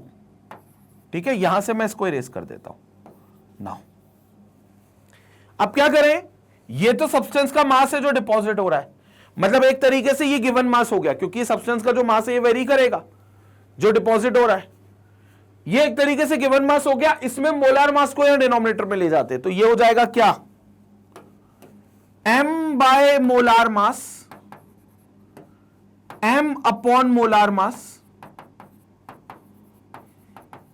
बोले तो एक तरीके से given mass upon molar mass हो गया, इक्वल टू बाकी सब चीजें एज इट इज है q बाय n इंटू 96,500, बाकी पूरी चीजें एज इट इज है q अपॉन n इंटू 96,500। तो m बाय मोलार मास ये क्या होता है आपका, m बाय मोलार मास। अगर आप ध्यान दोगे तो ये आपने पढ़ा है moles, so this will become moles. तो यहां पर फॉर्मूला अगर हम रीराइट करें तो it will be equal two moles of substance जो डिपॉजिट हो रहा है, मतलब उस सब्सटेंस का कितना मोल है जो डिपॉजिट हो रहा है। तो ये मोल्स हो गया equal to Q upon n into 96,500, और moles will be equal to, Q की जगह आप IT लिख सकते हो क्योंकि करंट और टाइम के फॉर्म में भी दिया जा सकता है, तो IT अपॉन n इंटू 96,500, ये भी आपका मोल्स का फॉर्मूला आ गया। तो ये जो दोनों फॉर्मूले आपको दिखाई दे रहे हैं, ये दोनों फॉर्मूले आपके मोल्स के आ गए। ये दोनों फॉर्मूले में से आप कोई सा भी फॉर्मूला यूज कर सकते हो, but these are the formula for moles. तो मोलार मास को आप जब डिनोमिनेटर में ले जाते हो तो आपको पता है मोल्स जो होते हैं वो गिवन मास अपॉन मोलर मास होता है, बिकॉज मोल्स जो होते हैं वो गिवन मास अपॉन मोलार मास होता है। तो m जो डिपॉजिट हो रहा है वो एक तरीके से गिवन मास हो गया, वो एक तरीके से गिवन मास हो गया, और मोलार मास आपका इक्वेशन में आ ही रहा था, उसको आपने उसका डिनोमिनेटर बना लिया। जब डिनोमिनेटर बन गया तो वो मोल्स आ गया, तो it will be equal to given mass upon molar mass. Clear हुआ ये पूरा कंसेप्ट? ये पूरी इक्वेशन आई होप सबको क्लियर हो गई होगी। तो moles equal to Q into 96,500। यहां पर हमारा ये वाला पार्ट पूरी तरीके से कंप्लीट होता है, मतलब फर्स्ट लॉ जो है वो पूरी तरीके से कंप्लीट होता है, जिसमें हमने काफी कुछ देख लिया है। हालांकि इसी की आगे की स्लाइड्स में यही चीज आपको टाइप्ड फॉर्मेट में दी हुई है, बट ये आपका फॉर्मूला बन जाएगा। अब यहां IT अपॉन ZF जो है नंबर ऑफ मोल्स होगा, बिकॉज IT यहां पर आ रहा है और ZF आपने n इंटू 96,500 को लिख लिया, तो बेसिकली n आएगा यहां पर, n it should be into f मतलब फेराड। फेराड की वैल्यू कितनी है? 96,500। क्लियर हो गया? तो इट विल बी 96,500। यहां मोलार मास अपॉन Z की जगह इट शुड बी n, तो यहां पर n फैक्टर आ जाएगा। वो Z आ गया था by mistake, but this will B n factor आएगा। जो मैंने आपको डिराइव किया है वो प्रॉपर है। क्लियर हो गया? जल्दी से इसका स्क्रीनशॉट ले, फिर हम लोग इस पर आगे चर्चा करते हैं। स्क्रीनशॉट लेंगे। तो ये ECE का कंसेप्ट पूरा क्लियर हुआ। फिर फॉर्मूले में रखकर जो बेसिक इक्वेशन थी फैराडे के फर्स्ट लॉ ऑफ इलेक्ट्रोलाइसिस की, उसमें हमने रखा ECE के अलग अलग फॉर्मूले, और ECE के अलग अलग फॉर्मूले से हमें मास मिल गया, जिस मास में मोलर मास का भी एक एक्सप्रेशन आता था। तो उस मास के डिनोमिनेटर में हम उस मोलर मास को ले आए, जो कि मोल्स बना देता है, गिवन मास अपॉन मोलर मास, और फिर मोल्स के लिए हमने ये फॉर्मूले बना लिए। तो अब आप ये देखना कि क्वेश्चन में आपको मास पूछा गया है या मोल्स पूछा गया है, और उसके अकॉर्डिंग फिर फॉर्मूला यूज करना। बेसिक चीज है, लेकिन ध्यान देना पड़ता है, क्योंकि फ्लो में मोल्स पूछा जाता है, मास निकालकर आंसर लिखकर आ जाएंगे तो वो गड़बड़ हो जाएगी, ठीक है। या फिर मोल्स दिया जाएगा और हम मतलब मास पूछा जाएगा, मोल्स के टर्म्स में आंसर लिखाएंगे, तो फ्लो में गलती ना हो, इसके लिए मास पूछा या मोल्स पूछा है उसके हिसाब से फॉर्मूला लगाना, ठीक है। तो अब आगे चलते हैं। यही सारी चीजें जो मैंने अभी तक आपको डिराइव कराई हैं, यही सारी चीजें यहां पर इलेक्ट्रोकेमिकल इक्विवेलेंट को डिफाइन किया गया है। यहां पर एक बार रीडिंग लगाएंगे इसकी हम। Now charge carried by 1 mole of electrons is equal to 1.6 into 10 raised to power minus 19 coulomb into this Avogadro's number। तो जब आप दोनों को मल्टीप्लाई करोगे तो यू विल गेट 96,500 कूलम। जब आप दोनों को मल्टीप्लाई करोगे तो यू विल गेट 96,500 कूलम, ये पूरी वैल्यू मिलेगी। Now the charge on 1 mole of electron is called 1 farad denoted as F। इसी को आप कहते हो 1 फेराड। 1 फेराडे कह दो या 1 फेराड कह दो, doesn't make any difference. Faraday साहब ने यूनिट बनाई थी तो अपने नाम पर रखा था, तो इसी को 1 फेराड कह देंगे। तो it will become 96,500 coulomb which will be equal to 1 farad. Now thus if n electrons are involved in the electrode reaction, the passage of n farad of electricity will liberate 1 mole of the substance। तो किसी भी electrode पर अगर आप 1 farad के बराबर का charge पास करते हो इलेक्ट्रोलिसिस के दौरान, तो जितना भी मास डिपॉजिट होगा वो 1 मोल सब्सटेंस का मास डिपॉजिट होगा। So if n electrons are involved in the electrode reaction, the passage of n Faraday of electricity will liberate 1 mole of the substance। Clear हो गया? तो बेसिक चीज हमको ये याद रखनी है कि जो 1 फेराडे चार्ज पास होगा वो हमेशा इक्विवेलेंट मास के बराबर मास डिपॉजिट करेगा, और इक्विवेलेंट मास बोले तो molar mass upon n factor के बराबर मास डिपॉजिट करेगा। क्लियर हो गया सारी चीजें? यहां पर अब हम कुछ और एग्जांपल्स इसके लेकर देखते हैं। प्रॉपर हम कोई सब्सटेंस ले लेते हैं और उस सब्सटेंस का हम Z भी निकालते हैं और बकायदा हम टोटल मास भी निकालते हैं, ठीक है। तो वो चर्चा करते हैं, पहले आप इसका पूरे का स्क्रीनशॉट ले लो एक बार।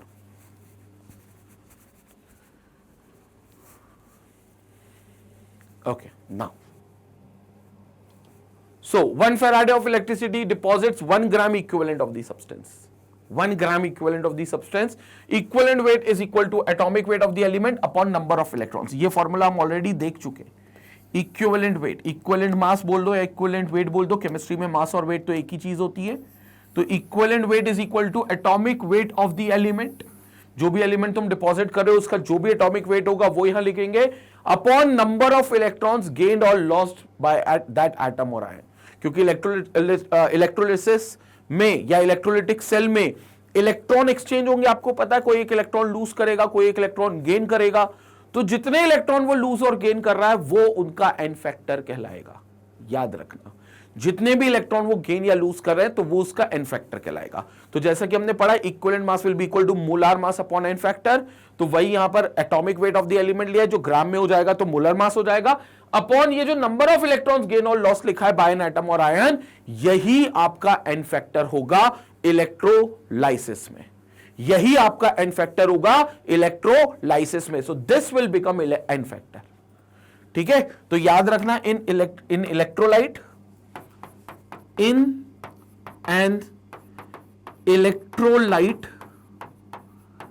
an electrolyte, n factor is equal to n factor उस इलेक्ट्रोलाइट का जो होगा वो इक्वल टू होगा to the number of electrons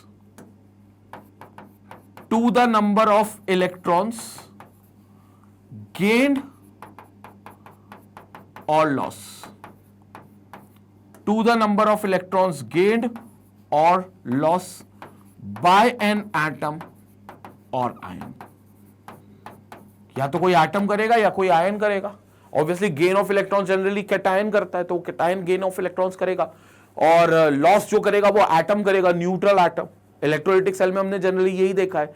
तो जितने भी इलेक्ट्रॉन वो गेन या लॉस करे, जो भी चीज, वो उसका एन फैक्टर बनेगी, तो वो उसका एन फैक्टर होगी। क्योंकि कई बार हम कंफ्यूज होंगे कि सर एन फैक्टर कैसे निकाले, आपने कहा आपके दिमाग में, लेकिन दिमाग में तो है ही नहीं, एन फैक्टर कैसे निकाले, तो अब दिमाग में भर लो। नंबर ऑफ इलेक्ट्रॉन्स जो गेन होंगे या लॉस होंगे किसी भी एटम या किसी भी आयन के द्वारा, वो उसका एन फैक्टर बनेगा।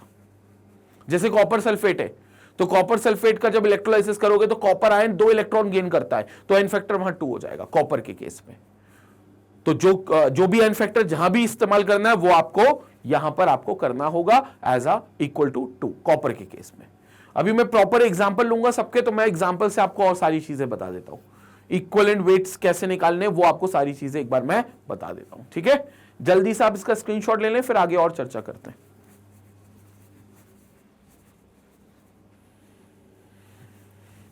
ओके, नाउ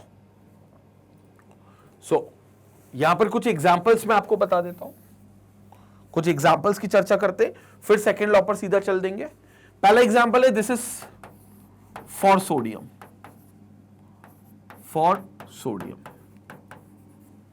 Na के लिए। अब ध्यान से देखेंगे Na के लिए क्या होगा। इक्विवेलेंट मास क्या होगा इसका, पहले तो इक्विवेलेंट मास निकाल लेते, बोले तो E, इक्विवेलेंट मास बोले तो E which is equal to molar mass upon N factor. E is equal to molar mass upon N factor. अब E equal to molar mass कितना है सोडियम का, 23। हमें पता है सोडियम का जो एटॉमिक वेट है वो 23 होता है यूनिफाइड मास में, और जब ग्राम में लिख दोगे तो 23 ग्राम हो जाएगा, जो उसका मोलार मास बन जाता है। तो 23 अपॉन एन फैक्टर, इसका जो एन फैक्टर होगा that will be equal to 1। क्यों? क्योंकि सोडियम जब इलेक्ट्रोलाइज्ड होगा तो वो Na पॉजिटिव आयन बना लेगा, और जब Na पॉजिटिव बना लेगा तो वो 100% एक इलेक्ट्रॉन गेन करेगा और सिर्फ एक ही इलेक्ट्रॉन करेगा, क्योंकि सिर्फ एक पॉजिटिव है, ये मोनोवैलेंट एटम है ये। तो एक पॉजिटिव होने की वजह से सिर्फ इसका एन फैक्टर 1 होगा, क्योंकि ये एक इलेक्ट्रॉन ही गेन करेगा। तो it will be equal to 23/1, that means 23। तो अब आप इसका m निकालना चाहो तो m कैसे निकलेगा, m का फॉर्मूला क्या है, m is equal to z into I into T. अब z की जगह आप क्या रख सकते हो, इक्विवेलेंट मास अपॉन 96,500, तो m will be equal to equivalent mass जो है वो अपॉन 96,500, और इक्विवेलेंट मास की जगह आप लिख सकते हो molar mass upon N factor. ये वही चीज जो अपन अभी तक देख चुके, तो equal to molar mass upon N factor into 96,000 into 96,500 into I into T, तो ये चीज हो जाएगी आपकी। क्लियर हो गया? तो m will be equal to molar mass upon n into 96,500 into I into T. अब वही molar mass upon n factor हमने लिख लिया, तो बाकी सारी चीजें एज इट इज। तो इसका सीधा अगर हम m निकालना चाहे तो क्या हो जाएगा? m will be equal to 23, that is molar mass, upon n factor is 1, 96,500 multiplied by I into T। तो ये हो जाएगा आपका m, जो डिपॉजिट होगा सोडियम आयन का, सोडियम का किसी भी एक इलेक्ट्रोड पर। और जनरली सोडियम मेटल है, हमने ये देखा है कि मेटल जनरली कैथोड पे डिपॉजिट होते हैं। तो ये मास आपको सोडियम युक्त कंपाउंड का जब आपको इलेक्ट्रोलिसिस कराओगे, या तो मोल्टन या एक्वस फॉर्म में, तो इतना मास कैथोड पे डिपॉजिट होगा। 23 upon 96,500 into I into T, इतना मास डिपॉजिट होगा। अब इसी को आप क्यू भी लिख सकते हो, तो ये हो जाएगा m by m equal to 23 upon 96,500 into Q. और ये 23 अगर डिवाइड में ले जाते हो तो ये मोल्स भी हो जाएगा। तो एक और फॉर्मूला देख लो मोल्स के लिए भी, 23 डिवाइड में ले जाओ तो m by 23 given mass upon molar mass equal to q upon 96,500। तो दिस विल बिकम मोल्स। तो मोल्स का फॉर्मूला हो जाएगा सोडियम के डिपॉजिट जो होंगे which will be equal to q upon 96,500। Clear to everyone? तो ये आपका फॉर्मूला आ जाएगा। ये केस था सोडियम का। दो और एग्जांपल लेंगे, मैग्नीशियम का, और मैग्नीशियम का भी एग्जांपल लेंगे और एल्यूमिनियम का भी एग्जांपल लेंगे। तो ये दो एग्जांपल और लेंगे, लेकिन पहले आप इसका स्क्रीनशॉट ले लें।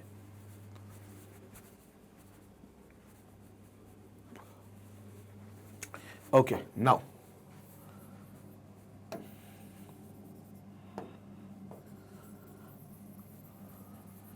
सेकेंड एग्जांपल ले लेते हैं। तो second example,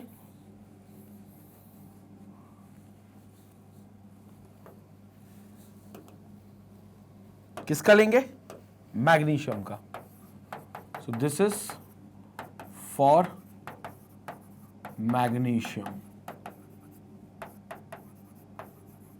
Mg। This is for magnesium Mg। क्या करेंगे Mg के लिए? इक्विवेलेंट मास निकालना है, और इक्विवेलेंट मास जो होता है वो होता है molar mass upon N factor. तो मोलार मास और एन फैक्टर यहां रखना है, मतलब ये फॉर्मूला सर्वे सर्वा काम आ जाएगा। तो इस फॉर्मूले के हिसाब से देखें, M is equal to molar mass, magnesium का molar mass is 24 upon N factor. N factor magnesium के केस में होगा 2। क्यों 2 होगा? क्योंकि ये डाइवेलेंट एटम है मैग्नीशियम, मतलब जब ये आयन बनाएगा तो इसके ऊपर चार्ज 2 पॉजिटिव का आएगा। तो मैग्नीशियम इधर देखेंगे, मैग्नीशियम का जो चार्ज आएगा वो +2 का आएगा, और अगर ये रिएक्शन में जाएगा तो ये 2 इलेक्ट्रॉन गेन करेगा। जाहिर सी बात है 2 इलेक्ट्रॉन गेन करेगा, क्योंकि Mg+2 अपने आप को न्यूट्रल करेगा बाय एक्सेप्टिंग 2 इलेक्ट्रॉन्स। तो ये बन जाएगा Mg सॉलिड, मैग्नीशियम सॉलिड। एक इलेक्ट्रोड पर जाएगा, जनरली वो कैथोड होगी क्योंकि रिडक्शन कर रहा है, और रिडक्शन कैथोड पर होता है। तो ये जो 2 इलेक्ट्रॉन गेन कर रहा है ये इसका एन फैक्टर बन जाएगा। ये जो 2 है ये वैल्यू 2 इसका एन फैक्टर बन जाएगी। तो यहां मैंने इसका एन फैक्टर लिख दिया 2, बाकी multiplied by 96,500 as it is. तो multiplied by 96,500 into I into T और इंटू क्यू। आप कुछ भी ले सकते हो, आई टी लेना हो तो आप आई टी ले सकते हो, ठीक है। बाद में आई टी को आप क्यू लिख सकते हो। तो ये आपका फॉर्मूला हो जाएगा किसके लिए? मैग्नीशियम के लिए। इन द सेम वे अगर हम एल्यूमिनियम के लिए देखें, एक और last example, this is for aluminium. Same formula हम रख देंगे। तो एल्यूमिनियम के लिए क्या हो जाएगा? M equal to what is molar mass? Aluminium का मोलार मास 27, तो it will become 27 divided by n factor aluminium का। अब एल्यूमिनियम को इधर देखेंगे, जब वो किसी भी सॉल्ट में जाएगा तो वो +3 आयंस बनाता है, ट्राइवेलेंट एटम है। तो एल्यूमिनियम +3 आयंस के रूप में होगा, और +3 आयन जब होता है तो 3 इलेक्ट्रॉन वो गेन करेगा, क्योंकि 3 इलेक्ट्रॉन को गेन करके एल्यूमिनियम +3 से न्यूट्रल बनेगा। तो ये बन जाएगा एल्यूमिनियम सॉलिड। और चूंकि इसने 3 इलेक्ट्रॉन गेन करे तो पहली बात तो रिडक्शन किया, रिडक्शन हमेशा कैथोड पर होता है, तो कैथोड पर ये डिपॉजिट होगा एल्यूमिनियम, और क्योंकि 3 इलेक्ट्रॉन गेन कर रहा है तो इसका इन फैक्टर भी 3 हो जाएगा। तो 27 divided bye 3, 27 divided bye 3 into 96,500 into I into T, ये आपका हो जाएगा m, किसके लिए? एल्यूमिनियम के लिए। आई और टी की वैल्यू वहां दी जाएगी, बट z जो होगा वो कांस्टेंट है और z आपका इतना आएगा, ये आपका z आ रहा है। क्लियर हो गया? तो z की वैल्यूज जो हैं अगर आप वो निकाल लो, जो कि simple molar mass upon n factor से निकालोगे, जो कुछ नहीं होता, molar mass upon n factor into 96,500 करके निकालोगे, जो कुछ नहीं होता, ये वो मास होता है जो 1 कूलम चार्ज पास होने पर डिपॉजिट होगा। जो 1 कूलम चार्ज पास होने पर जो मास डिपॉजिट होगा वो z होगा, तो वो इतना होता है। ये एक्चुअली z है इसमें, दिस इज z, ये z है।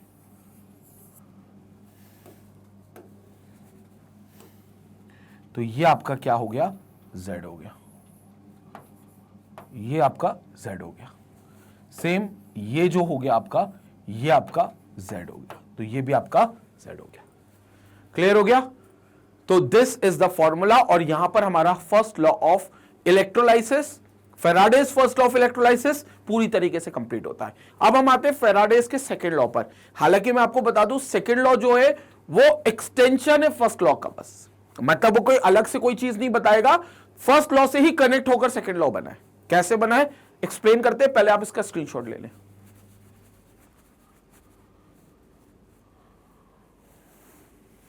ओके, तो यहां आपको आई होप सारी चीजें क्लियर हो गई होंगी। Now let's come to the second law of electrolysis. अब सेकेंड लॉ ऑफ इलेक्ट्रोलाइसिस क्या कहेगा, ध्यान से सेकेंड लॉ समझेंगे, आपको ये फर्स्ट लॉ जैसे ही लगेगा, क्योंकि मैं आपको बता देता हूं, आपने फर्स्ट लॉ में जो चीजें पढ़ी एक बार उसका क्विक रिकैप आपको थोड़ा सा दे देता हूं। आपने कहा था जो सब्सटेंस डिपॉजिट होगा उसका जो अमाउंट है, बोले तो उसका जो मास है वो डायरेक्टली प्रोपोर्शनल होगा to the Q that is flowing in that electrolytic process.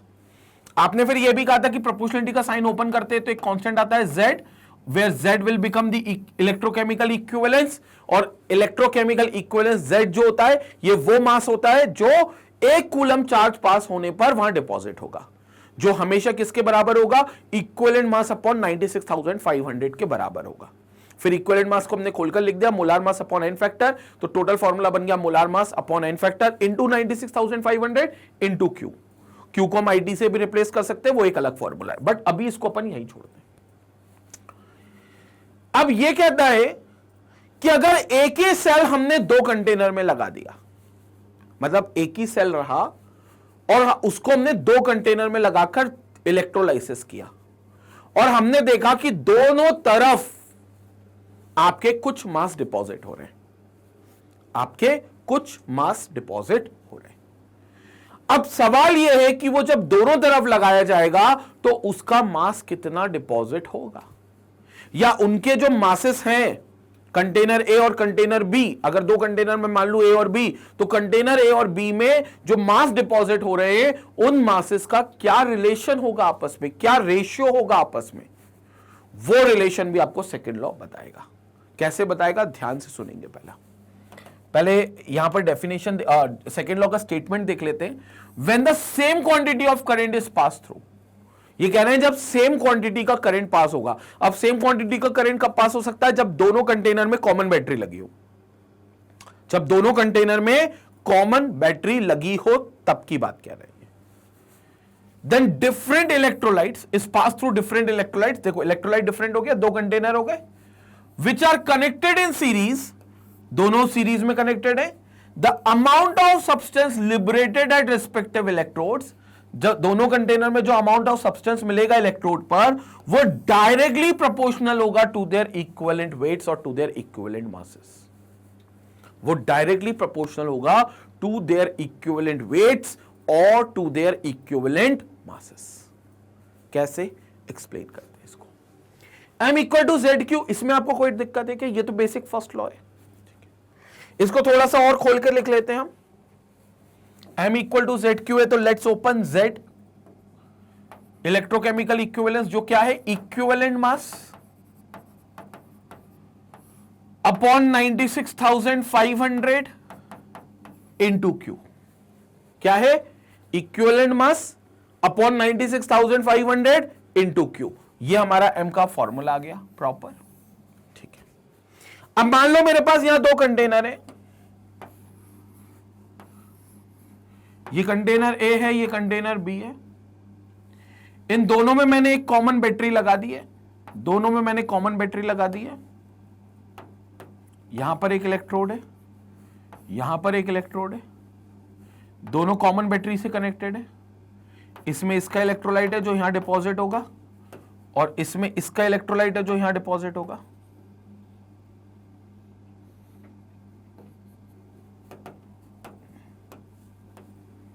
तो यहां पर एक इलेक्ट्रोड लगा दिया जो अपने इलेक्ट्रोलाइट में डिपॉजिट है, यहां एक इलेक्ट्रोड लगा दिया। ठीक है, ध्यान से समझना इस लॉ को। इसमें इसका इलेक्ट्रोलाइट है, ये इलेक्ट्रोड ए है, और ये आपके पास एक और है, ये आपके इलेक्ट्रोड बी में इलेक्ट्रोलाइट बी डाला गया है, कोई सा दूसरा इलेक्ट्रोलाइट है, और दोनों के बीच में जो बैटरी है ये कॉमन है। दोनों के बीच में जो बैटरी है ये कॉमन बैटरी है, तो ये आपकी कॉमन बैटरी हो गई। ठीक है, अब दोनों को आपने कनेक्ट कर दिया। ऑब्वियसली बात है, यहां पर किसी का मास डिपॉजिट होगा, यहां पर कुछ मास डिपॉजिट होगा जो इसी पर आएगा, इस पर कुछ मास डिपॉजिट होगा, इस पर भी आप देखोगे तो कुछ मास डिपॉजिट होगा, इस पर भी कुछ मास डिपॉजिट होगा। लेकिन दोनों में कॉमन क्या है, करंट। जितना करंट इस कंटेनर को दे रहे हो उतना ही करंट आप इस कंटेनर को दे रहे हो, मतलब दोनों में जो अमाउंट ऑफ चार्ज पास्ड है वो सेम है, दोनों में जो क्यू की वैल्यू है वो सेम है। लेकिन ये जाहिर सी बात है, दोनों की क्यू की वैल्यू तो सेम हो सकती है, लेकिन दोनों कंटेनर में जो मास होगा वो अलग अलग होगा। दोनों कंटेनर में जो मास डिपॉजिट होगा वो अलग अलग होगा। क्यू की वैल्यू तो सेम हो सकती है, लेकिन मास डिपॉजिट अलग अलग होगा। क्यों अलग होगा, क्योंकि दोनों सब्सटेंस अलग अलग है। इस कंटेनर में अलग सब्सटेंस है बी, इस कंटेनर में अलग सब्सटेंस है ए, और दोनों जो सब्सटेंस के मास हैं वो अलग होंगे, क्योंकि दोनों सब्सटेंस का इक्विवेलेंट मास अलग होगा, क्योंकि दोनों सब्सटेंस अलग है ना भाई। तो जो इक्विवेलेंट मास है, जो कि molar mass upon N factor से बनता है, वो तो दोनों का अलग अलग होगा।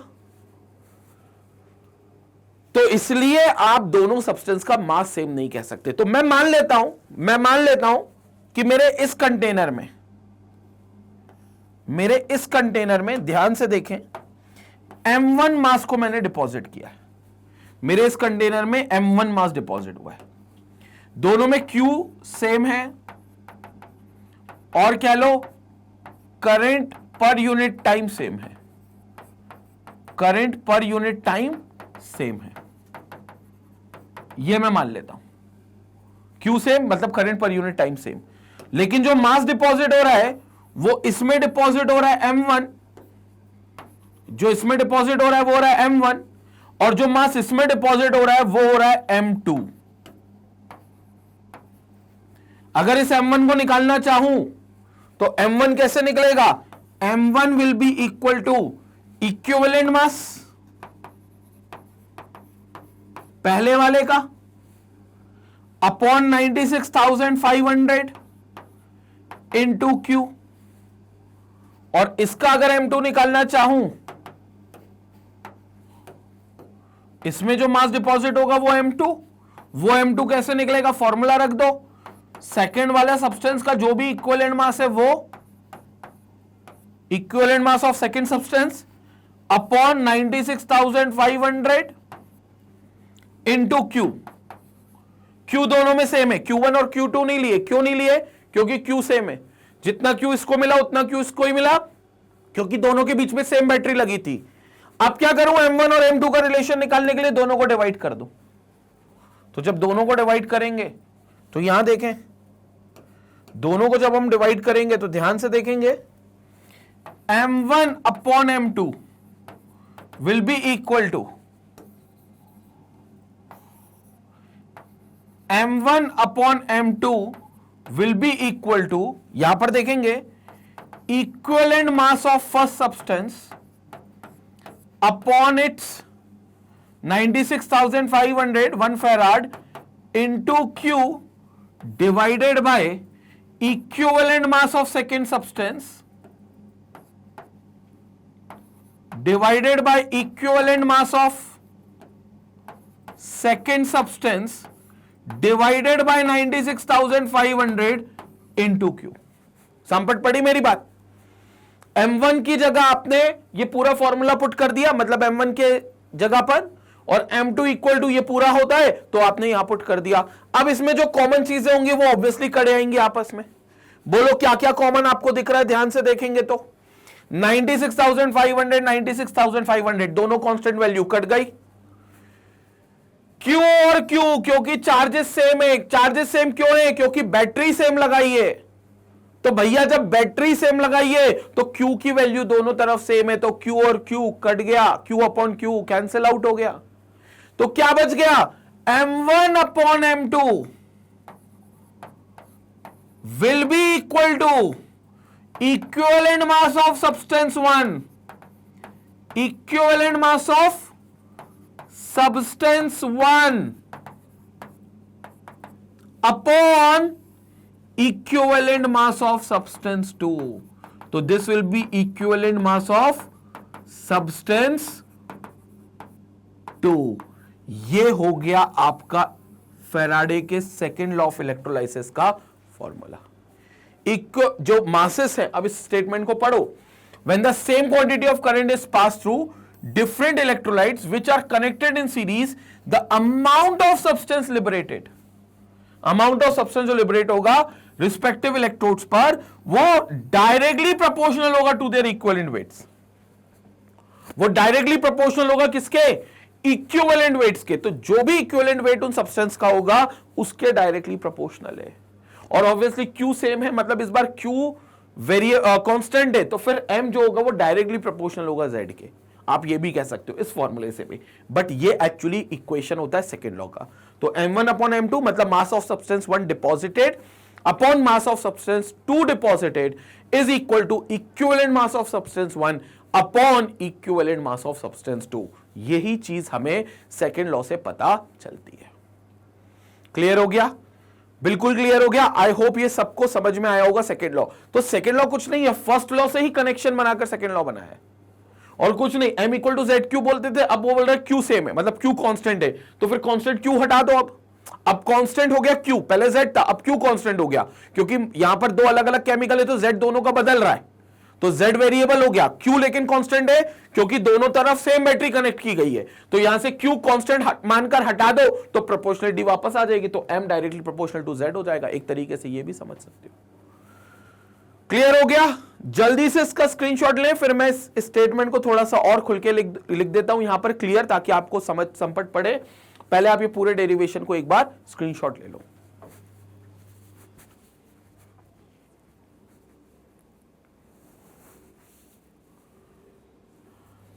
ओके नाउ, तो यही चीज यहां पर हम लोगों ने वैसे तो समझ ली है, बट इसी को थोड़ा सा खुल के यहां पर लिख भी लेते हैं।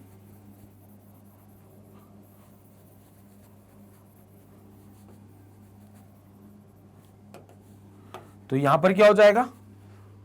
मास deposited of mass deposited of substance 1 upon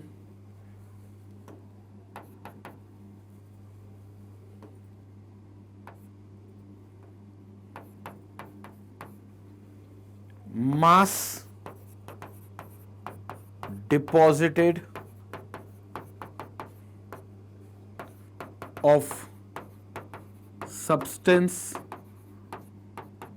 2 is equal to equivalent mass of substance 1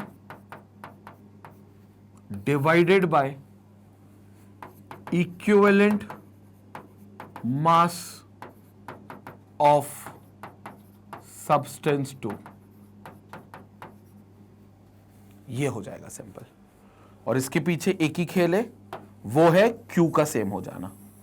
तो जब फर्स्ट लॉ का अगर हम स्टेटमेंट लिखें, फर्स्ट लॉ का स्टेटमेंट वही था M is equal to ZQ, जहां उस समय एक इलेक्ट्रोलाइट के लिए Z फिक्स था क्योंकि वो एक सब्सटेंस था उस समय, और Q आप वेरी करते थे।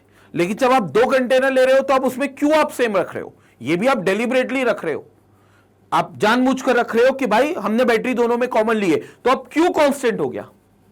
Now this Q will behave as a constant. So for two और मोर इलेक्ट्रोलाइट्स, ऐसा नहीं 2 ही हैं, 2 से ज्यादा भी हो सकते तो भी ये रिलेशन आएगा। सो फॉर 2 और more electrolytes, if same battery is used, if same battery is used, then Q will be considered as constant। तो Q को आप क्या मान लोगे? एक कांस्टेंट मान लोगे। और Q जहां कांस्टेंट आ गया तो कांस्टेंट को हटाओगे, अब प्रोपोर्शनलिटी वापस आएगी। प्रोपोर्शनलिटी हटा देते तो कांस्टेंट आ जाता था, कांस्टेंट गया, प्रोपोर्शनलिटी वापस आ गई, तो M will be directly proportional to Z। तो M जो होगा वो उस सब्सटेंस का जो मास होगा तो वो उस सब्सटेंस के ECE के डायरेक्टली प्रोपोर्शनल होगा। Z बोले तो ECE, इलेक्ट्रोकेमिकल इक्विवेलेंस। अब वो Z का फॉर्मूला हमें पता है, Z is equivalent mass upon 96,500, क्योंकि एक कूलम में जितना मास डिपॉजिट होगा, एक कूलम चार्ज पास करने पे जितना मास डिपॉजिट होगा वो Z होता है। कैसे निकलता है? इक्विवेलेंट मास अपॉन 96,500, ऐसा निकलता है। तो अब ये Z को अगर हम माने यहां पर तो M will be directly proportional to this, जिसमें ये तो कांस्टेंट है तो ये भी चला जाएगा, तो फिर M डायरेक्टली प्रोपोर्शनल हो जाएगा इक्विवेलेंट मास के। तो दिस इंप्लाइज M जो होगा, यानी कि जो मास ऑफ द सब्सटेंस डिपॉजिटेड होगा, वो मास ऑफ द सब्सटेंस डिपॉजिटेड जो होगा वो डायरेक्टली प्रोपोर्शनल होगा टू द इक्विवेलेंट मास, वो डायरेक्टली प्रोपोर्शनल होगा टू द इक्विवेलेंट मास। यानी कि वो सब्सटेंस का जो मास डिपॉजिट होगा वो उस सब्सटेंस के इक्विवेलेंट मास पर निर्भर करेगा। सीधे तौर पे इक्विवेलेंट मास ज्यादा जिस सब्सटेंस का, उसका मास डिपॉजिट भी ज्यादा, जिसका इक्विवेलेंट मास कम उसका मास डिपॉजिट भी कम। तो ये M is directly proportional to equivalent mass. संपट पड़ी क्या बात? जल्दी से इसका स्क्रीनशॉट लेंगे। यहां पर हमारा पूरा सेकेंड लॉ भी समाप्त होता है, लेकिन हालांकि एक और एग्जांपल आपको अगली स्लाइड में दिया गया है, उसको डिस्कस करते हैं और सेकेंड लॉ को समाप्त करते हैं। जल्दी से स्क्रीनशॉट लेंगे इसका।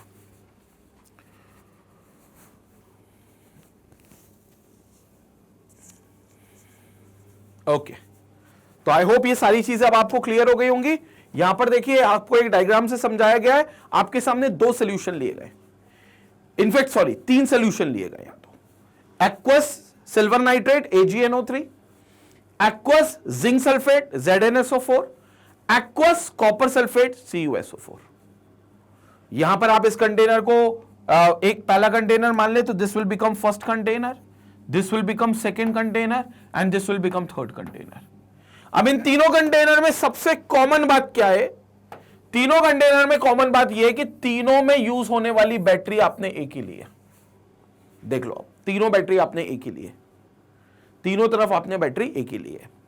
अब अगर तीनों कंटेनर का हम एक इलेक्ट्रोड बोले तो कैथोड पकड़े, एक इलेक्ट्रोड कैथोड पकड़े, तो कैथोड पर यहां डिपॉजिट होगा Ag+, मतलब यहां आयन बनेगा Ag+, और कैथोड पे भागेगा Ag+, इलेक्ट्रॉन गेन करेगा, सिल्वर में होगा। मतलब यहां पर इस रॉड पर आपको सिल्वर मिलेगा, इस जगह पर आपको सिल्वर मिलेगा, तो यहां पर आपका सिल्वर डिपॉजिट होगा, सिल्वर। अगर हम यहां की बात करें तो यहां पर जिंक सल्फेट डिपॉजिट है, तो जिंक का +2 आयन बनेगा जो कैथोड पर डिपॉजिट होगा, तो यहां Zn+2 बनेगा, मतलब यहां पर आपका जिंक बनेगा, जिंक डिपॉजिट होगा कैथोड पर। मैंने कहा ना जो भी मेटल्स होगा इस इलेक्ट्रोलाइट में वो आपको जनरली कैथोड पे मिलेगा, क्योंकि यहां मेटल आयन बन जाएगा पॉजिटिव, और मेटल आयन जब पॉजिटिव बनेगा तो इलेक्ट्रॉन गेन करके अपने आप को न्यूट्रल करेगा। तो इलेक्ट्रॉन गेन जहां होता है वह रिडक्शन होता है, और वो हमेशा कैथोड पे होता है, इसलिए ये मेटल आयन कैथोड की तरफ भागेंगे और अपने आप को रिड्यूस करेंगे। तो ये कहां डिपॉजिट होंगे? कैथोड पर होंगे। सिमिलरली कॉपर सल्फेट जो यहां पर बनेगा वो Cu+2 निकालेगा, जो कॉपर +2 यहां पर बनेगा वो Cu+2 निकालेगा, और जब Cu+2 निकालेगा तो Cu+2 यहां भागेगा कैथोड की तरफ। तो यहां पर आपको जो यहां का कैथोड दिख रहा है, यहां पर आपका कॉपर डिपॉजिट होगा, कॉपर सॉलिड यहां पर आपका डिपॉजिट होगा। तो यहां पर आपका कॉपर सॉलिड डिपॉजिट होगा, कॉपर सॉलिड। ठीक है, अब सेकेंड लॉ से इसका रिलेशन क्या बनना है, सेकेंड लॉ से इसका रिलेशन क्या बनना है उसको हम यहां पर समझते हैं। तो इसके हिसाब से वो ये कहना चाहते हैं कि मास ऑफ Ag+ डिपॉजिट होगा upon mass of Zn2+।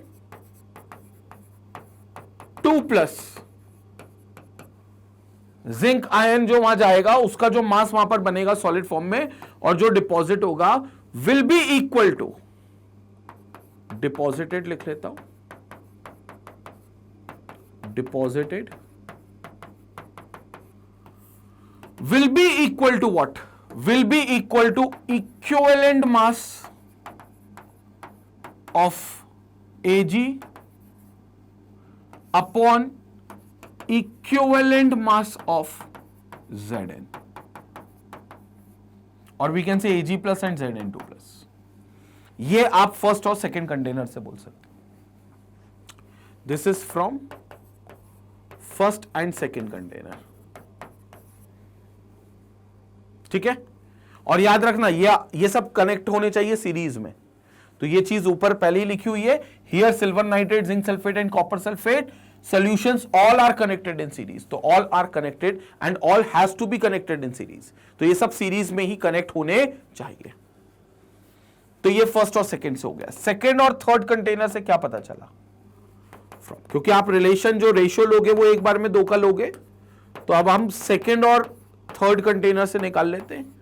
So from second and third क्या कह सकते हैं, यहां पर देखेंगे सेकंड और थर्ड से कि मास of Zn+2 deposited, mass of Zn+2 deposited upon mass of copper ions. Copper ions हालांकि वहां जाकर न्यूट्रल होंगे, लेकिन अभी इलेक्ट्रोलाइट में तो कॉपर आयंस ही है, इसलिए मेरे को आयंस लिखना पड़ेगा, नहीं तो वहां जाकर कैथोड पर तो प्योर कॉपर बन जाएगा। Will be equal to equivalent mass of Zn+2 divided by equivalent mass of copper. ये चीज हो जाएगी, ये हो जाएगा सेकेंड और थर्ड से, ये हो जाएगा सेकेंड और थर्ड से। Now from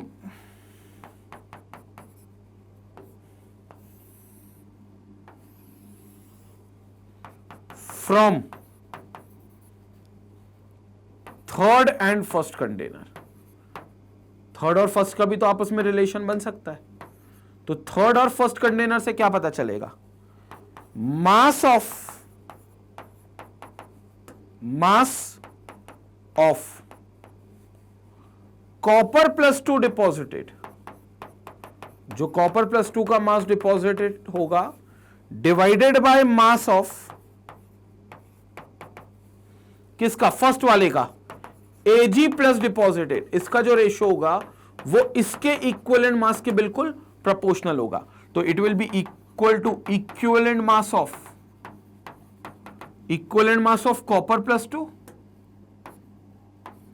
कॉपर+2 divided by equivalent mass of Ag+। ये होगा आपका टोटल फॉर्मूला जो आपको देखने को मिलेगा। तो एज पर Faraday second law of electrolysis ये पूरी चीज है जो आपको देखने को मिलेगी, और यही चीज आपको नेक्स्ट स्लाइड में बताई गई है। बट आई होप आपको इस स्लाइड में भी संपट पड़ी होगी बात। क्लियर है? तो ये फॉर्मूलेज हमने इंडिविजुअल दो दो कंटेनर्स को ले लेकर निकाले, दो कंटेनर्स के कनेक्शन को निकाले। और याद रखना ये फॉर्मूला तभी एप्लीकेबल है जब तीनों कंटेनर को आपने उस बैटरी से सीरीज में कनेक्ट किया हो, क्योंकि आपको अदरवाइज पता है कि एक ही कॉमन बैटरी से हम पैरेलल भी कनेक्शन कर सकते हैं, ठीक है, लेकिन यहां पर तब माना जाएगा जब हमने इसको सीरीज में कनेक्ट किया हो। जल्दी से स्क्रीनशॉट लें, फिर उसके बाद आगे बात करेंगे। ओके, तो आई होप सबको ये चीज क्लियर हुई होगी। तो ये तीन कंटेनर जब हमने कनेक्ट करे तो यही वो फॉर्मूला उन्होंने लिखा हुआ है, that weight of AG deposited upon zinc. ये एजी और जिंक के फर्स्ट एंड सेकेंड कंटेनर से, so this is from first and second container, first and second container से upon weight of zinc deposited will be equal to equivalent weight of zinc upon equivalent weight of Ag upon equivalent weight of zinc। ये second और third container से, तो this is from second and third container. क्या है इसमें? weight of zinc deposited upon weight of copper deposited will be equal to equivalent weight of zinc upon equivalent weight of copper, zinc और copper. और ये है third और first container से, या कह लो फर्स्ट एंड थर्ड से। कोई भी रेशियो है तो फर्स्ट और थर्ड लो या थर्ड और फर्स्ट लो, बात एक ही, न्यूमरेटर डिनोमिनेटर एक्सचेंज हो जाते हैं बस। तो weight of silver deposited upon weight of copper deposited will be equal to equivalent weight of silver upon equivalent weight of copper. तो इस तरीके से आप क्या कर सकते हो, ये पूरा इक्विवेलेंट वेट अगर दिया है तो आप कितना मास डिपॉजिट हो रहा है ये पता कर सकते हो, और अगर मास दिया है तो आप उस सब्सटेंस का इक्विवेलेंट वेट निकाल सकते हो। हालांकि इक्विवेलेंट वेट के देने के चांसेस ज्यादा है, क्योंकि इक्विवेलेंट वेट आपको पता है किस फॉर्मूले से निकलता है, molar mass upon valency factor करके, molar mass upon N factor करके। तो यहां आप उनका इक्विवेलेंट वेट निकाल लोगे और उसके करस्पॉन्डिंग जो भी वेट होगा आप उस वेट को भी कैलकुलेट कर लोगे। इस हिसाब से वेट क्या हो जाएगा आपका, कैलकुलेट हो जाएगा। क्लियर हुआ? संपट पड़ी सारी चीजें, ये सारी चीजें आई होप सबको क्लियर हो गई होंगी। ये है फैराडेज का second law of electrolysis, only applicable when same current is passed for same time, same current is passed for same time means same charge is passed and all the containers are connected in series, all the containers are connected in series. तो यहां लिख देता हूं सारी चीजें कब applicable है, when same charge is passed, when same charge is passed in all three containers and all three containers जिसमें इलेक्ट्रोलाइट भरा और इलेक्ट्रोलाइसिस कर रहे हो आप, all three containers are connected in series, are connected in series।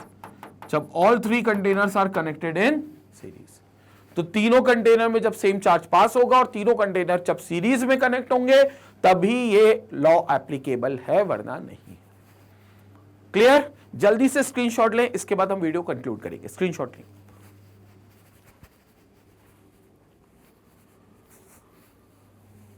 Okay, तो I hope ये सब चीज समझ में आई होगी और फैराडेज लॉ आपको बहुत डिटेल में समझ में आया होगा, जिसमें हमने ये समझा है कि कितनी क्वांटिटी में केमिकल या कितनी क्वांटिटी में वो सब्सटेंस डिपॉजिट होगा जिसका आप इलेक्ट्रोलाइसिस कर रहे हो इलेक्ट्रोलिटिक सेल में।